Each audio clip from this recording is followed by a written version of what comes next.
Hey there guys, what is going on? Of course, we are into the Season 6 Modern Warfare patch notes here today. In this video, we're going to be reading everything about the patch notes from all the changes that they have made, everything new that's getting added and stuff like that. We'll talk a little bit about the roadmap and then we'll go over the changes that we can see. Starting off with the roadmap, of course, we are looking at a number of different updates to Warzone and stuff like that. They are, of course, adding that subway system that we have seen previously, like in that trailer, and we've seen leaks for this before as well. We've got Armored Royale, which is probably going to be like Royale with vehicles, which is basically just Royale. We got new operators, of course, in Farah and Nikolai. We're getting those new weapons in the SPR-208 and the AS VAL, which is a very fast-firing assault rifle, and a single-shot Remington bolt-action rifle. From what I know here, I did see that there was an AA-12 floating around, like I saw gameplay footage of that, but I can't see that on here anywhere. In the middle of the season, we are, of course, getting a new melee weapon in the butterfly knife. It does say that there is more, but I mean, that seems like something they would put in here, so we'll have to wait and see, I guess, for that. We do, of course, have two new multiplayer maps, Broadcast being a returning map from previous games, and of course that is in the Warzone map. And then there's the Mial Store Tank Factory, which I'm not 100% sure where it is just yet. I do have the update going right now as we speak. It's like 60 gigabytes on PC, which is... it's going to take a while. There is, of course, a new gunfight map at Station, new ground war map Verdansk Riverside, and of course, new multiplayer modes, new finishing move featuring the Vampire Bat, and of course, a brand new battle pass with all of this stuff to go over. Now, jumping straight into the actual changes that we've got here, basically, we are looking at the usual stuff of the playlist updates, what we can see from the Modern Warfare. We're getting that ground war back again, gunfight blueprint customs, face-off at the Station, which is, of course, the gunfight stuff, Killstreak confirmed, which is the new game mode or whatever. I don't know what's going on with that, but that sounds kind of cool. And then, of course, the Season 6 Mish Pit, which is supposed to be Mosh Pit. Season 6 maps, Broadcast, and Mial Store Tank Factory in Mosh Pit game modes, of course. So that will be a pretty cool playlist. This will, of course, mean that everyone's favorite, like Shoot the Ship and stuff like that, like Shoot the Ship and everything, those are all going away for the time being, but they'll be back, don't panic, they'll be back at some point. Warzone, we do have the usual stuff of quads, trios, duos, solos, plunder trios, and of course the Armored Royale quads, which is always the new stuff. As for our general fixes, we are looking at some nerfs here as well. The C4 is, of course, currently part of the the main grenade meta in Warzone. Of course, they added a slight delay when performing a quick detonation. A beep will now play when the quick detonation is triggered and reducing the throw initial velocity by 30%. It means you're be throwing that C4 a little bit slower, and it's going to take a little bit longer to blow that up, which is kind of good. Like, that nerf has been needed for a little while now, as C4 is both good in Warzone and of course multiplayer as well, but we'll see where we go from here. They fixed a bug where after reviving a teammate in survival, there will only be a 5-second delay before the user is able to use their weapon again, which is a bit weird. That's kind of a bit lame. Fix for an issue where players could obtain unlimited stopping power rounds. That should never be in the game. That's really, really good to fix.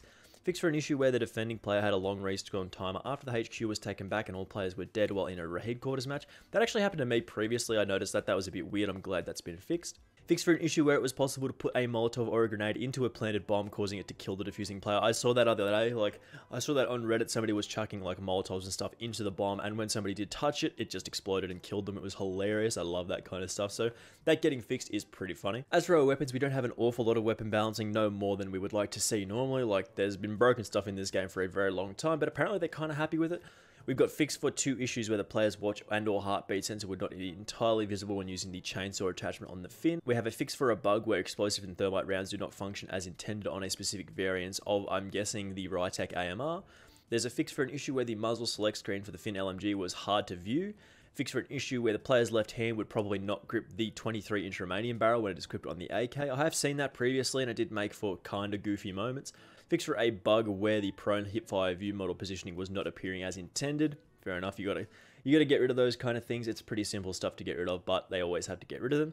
Origin 12, reduced very close range damage in Warzone. I have heard that this is absolutely destroying Warzone at the moment, just being able to pick up this shotgun on the ground as floor loot. Like, you just run into someone, and apparently you can kill someone within like 2 frames, like they just die up close. It's like really ridiculous. So reducing that very, very close range damage with the Origin 12 is really, really important because that is currently dominating Warzone. I actually don't rate it at all in like multiplayer, so that's what I focus on mostly. So the Origin 12 still dookie in regular multiplayer, but actually a little bit worse in Warzone now.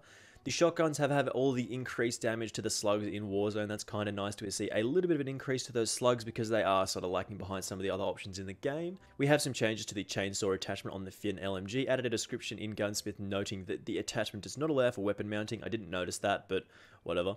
And we've got increased brightness on the tac laser attachment, so that's kind of interesting, but is a necessary part of that class, so I don't think that makes too much difference. You're going to take it anyway because it's pretty good. For Warzone, we do have a fixed collision issue with the south corner of the stadium. Fixed for an issue with a fence with a white tarp over it near the hospital was allowing players to see through it on one side, so one-sided tarp is pretty interesting. We got a fix for an issue where on occasion the train would appear as a white placeholder icon on the map. That's kind of goofy. Implemented fixes to properly help track Warzone wins, which is kind of cool. You always want to see how many wins you've got. Fix for a bug where the players were unable to damage enemies with gunfire while on an ascender. Okay, I don't really know what that means, but I'm sure somebody out there does. If a player has their minimap to not rotate, they will see inaccurate pings on the heartbeat sensor. This has been fixed. That's always good. Fix for a rare issue where the train supply boxes could vanish during longer rounds. I've never seen that before, but that's kind of good to have that fixed. And lastly, on the PC, the Nvidia Reflex is now available in Call of Duty Modern Warfare, including Warzone, and will deliver latency improvements in GPU-intensive gaming scenarios on GeForce GTX 900 or higher Nvidia graphics cards. That's kind of good. Always good to see them making improvements to this game. And lastly, the improved stability and performance that we usually see. Now, usually we do see some weapon balancing other than just the little stits of stuff that we did see here, but I'm guessing they're probably saving more weapon balancing for another patch down the road. But yeah, mostly we're just looking at like the new weapons, the new maps and stuff like that. We're going to have new events. There is a very cool looking Halloween event in Warzone, which is very, very cool, of course. New melee weapon eventually, and then more stuff hopefully very, very soon. Anyway, guys, that was just a quick little reading of the patch notes. Nothing super interesting here today, of course. I mean, this of course could have been a bit of a better patch, but I mean, the patches are usually better than what the patch notes do say. So make sure you do hit that subscribe button with those notifications turned on if you haven't already done so. And I will, of course, see you on the battlefield out there in Warzone and, of course, in multiplayer. I'll see you there. Bye!